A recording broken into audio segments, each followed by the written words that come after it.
What's going on, my fellow boxing junkies, addicts, and fiends? You know who it is. Your boy, Big Will Steele, holding it down like only Big Will Steele can, you know what I mean? And I'm here with Sidestep's boxing interview part 3 with renowned trainer and father of Shawn Porter, the one and only Mr. Kenny Porter. But Shawn Porter, man, he has grown on me leaps and bounds. I had to get used to his style. I honestly had to get used to his style. But your son is so a lot of things that people are watching. They're brainwashed by what they hear from different commentators and the things that the commentators are saying. You know, throughout the fights and stuff like that. You know, and so they get locked into what they're hearing these people saying. But you don't beat Edwin Rodriguez twice. When Edwin was the U.S. champion returning, beat him. You don't beat him again when he's the National Golden Glove champion, trying to return and be National Golden Glove champion twice. You don't beat him twice like that. You don't beat Danny Jacobs twice. You don't beat Demetrius Andrade. He's the last person to beat Demetrius Andrade. You don't beat Alexander Usyk, the gold medalist. You don't beat these guys by luck. It ain't luck, buddy.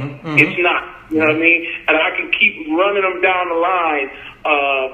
What's the kid's name out of Philly? Jesse Hart, 6'4". You don't beat that guy by accident. You know what I mean? No, totally These are agree. some very talented fighters.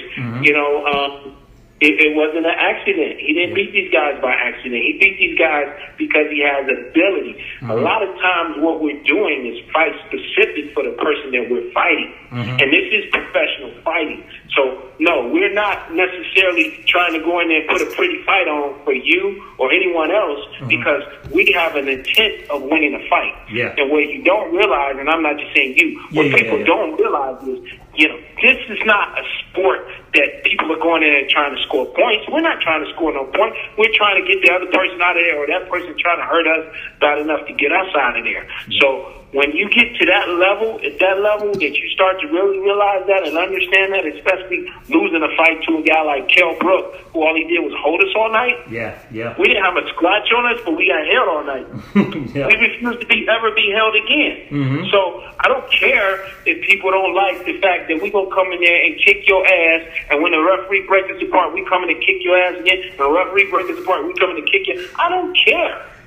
You know what I mean? My kid, like the last commentary on the last fight, you got a guy like Paulie Malignaggi saying nasty little things about Shawn, using his head and shit like that. Shawn was cut above the eyes. Who uses their eyes to headbutt somebody? Nobody. So, reality of the situation, if you go back and look at any of the steel shots, the person with their head down was Andre Berto. Berto had the crown of his head down and hit Shawn in his eye with it. Nobody uses their eye to headbutt anybody. Were there any headbutts in the Keith Thurman fight? No, because Keith was moving in a different direction. Were there any headbutts in the Bronner fight? No. Bronner was moving in a different direction. Malignaggi moved in a different direction. The boy out of St. Louis that we won the title from. The boy out of St. Louis. I got you. I'm having a brain fart right now. That kid, Devin Alexander. Devin Alexander, there you go. They're boxing moving in the other direction. Berto and Porter are 5'7", and they're both come forward fighters. Okay, but one of them's a flat-out dog, and the other one's just looking for a way to get out of the ring. And that's just the truth. That's not, you know what I'm saying? No, I feel you. It's the truth. That came from his camp. His camp said that after the fight.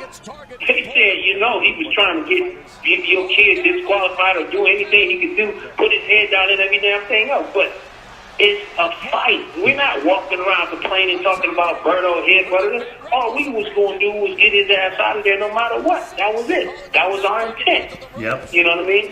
So, we out-jab Paulie Malignaggi, we out-jab Adrian Bronner, we out-jab Devin Alexander, we out-jab Keith Thurman, but we can't box. The straightest punch you can throw is a jab, but Shawn can't box. But he out-jabbed all those guys. He out-jabbed Keith like 54-25 or some shit like that. And that's another fight you want to revisit? Hell yeah. Absolutely. We just won the right. That's why we beat Berto for the right to fight Keith. Yeah. And you think? I know Sean. I know Sean will take it.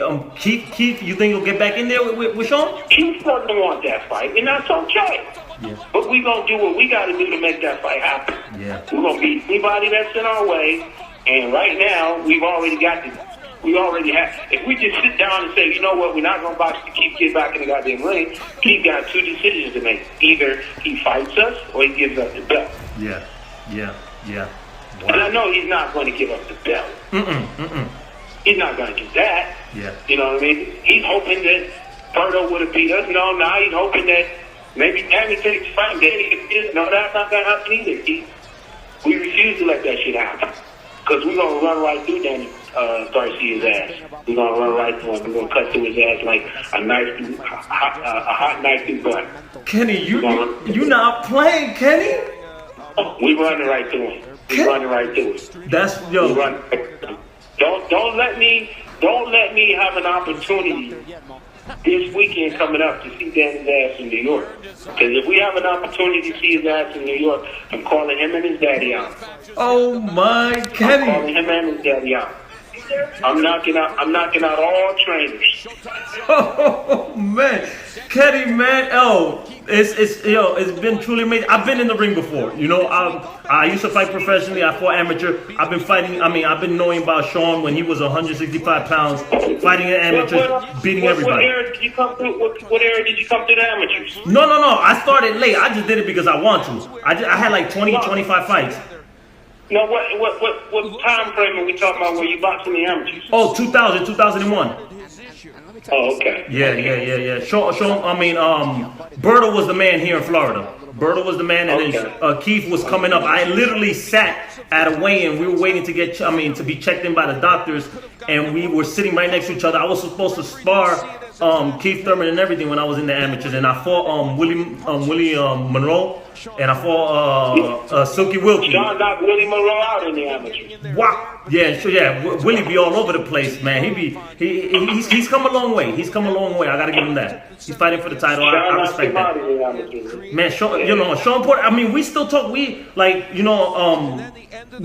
talk about Sean Porter because of his height that you brought up, and then fighting at 65 pounds. The man's like disgustingly strong, Sean Porter, and he's like blessed. The man, and then he's come a long way, man. I like Sean Porter a lot, man. I really do, and I'm not just saying that because I'm talking to him. We still got work to do. We're not done. We got work to do, but ultimate goals for us. Goals are Danny Garcia and definitely Keith Thurman, and we don't want to fight him one time. We want to fight him 2 times, and even that before we fought him. And they made us sign a no rematch clause before that fight.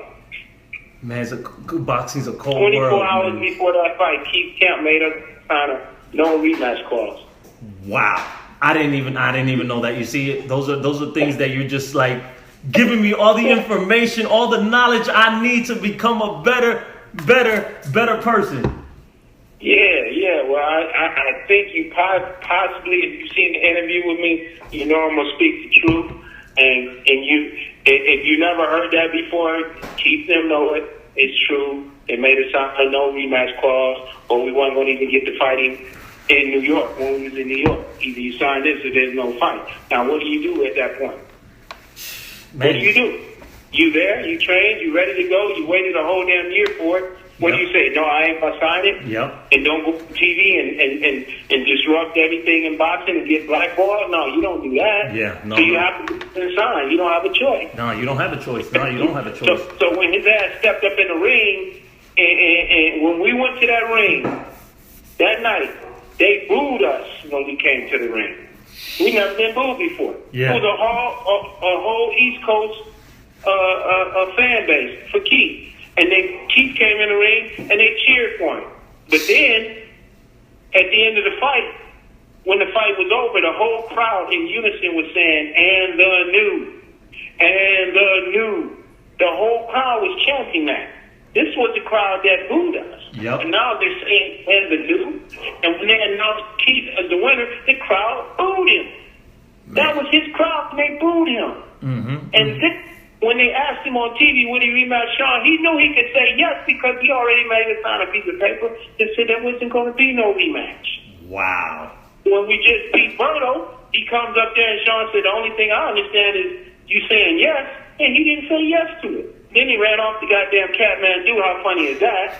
And got married, you know, and so conveniently he got up there and showed a picture of him having some kind of elbow surgery or something like that, but let me go back and look and see which picture that was so we can hit him in that damn thing next time.